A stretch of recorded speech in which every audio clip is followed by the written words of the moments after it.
नाज़रीन अहम ख़बर सां त अॻूणे सदर आसिफ अली ज़रदारी चयो आहे त मज़हब इस्लाम खे सम्झण लाइ इमाम हुसैन जी अज़ीम क़ुर्बानी मां सिखण जी ज़रूरत आहे। आसिफ ज़रदारी जो चवणो त पीपी क़यादत इमाम हुसैन जे फ़लसफ़े खे मशल राह ठाहे वक़्त जे यज़ीदन जी मुज़ाहमत कई। अॻूणे सदर आसिफ अली ज़रदारी जो चवणो हो त इस्लामोफोबिया में मुब्तला आङुरनि ते ॻणण जेतिरा अंसर दुनिया जे अमन लाइ ख़तरो बणिजी विया आहिनि। आसिफ अली ज़रदारी जो चवणो हो त पीपी क़यादत ऐं कारकुननि हुसैनियत जी राह ते हलंदे शहादतुनि जी तारीख़ लिखी आहे। नाज़रीन अहम ख़बर सां शेयर कयूं पिया।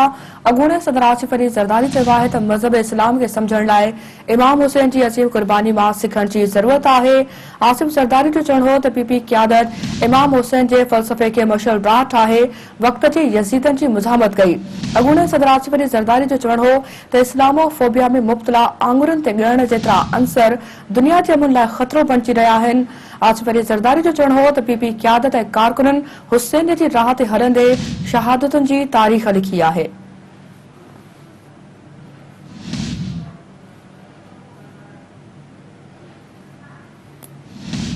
नाज़रीन अहम ख़बर सां शेयर कयूं पिया। अॻूणे सदर आसिफ अली ज़रदारी चयो आहे त मज़हब इस्लाम खे सम्झण लाइ इमाम हुसैन जी अज़ीम क़ुर्बानी मां सिखण जी ज़रूरत आहे।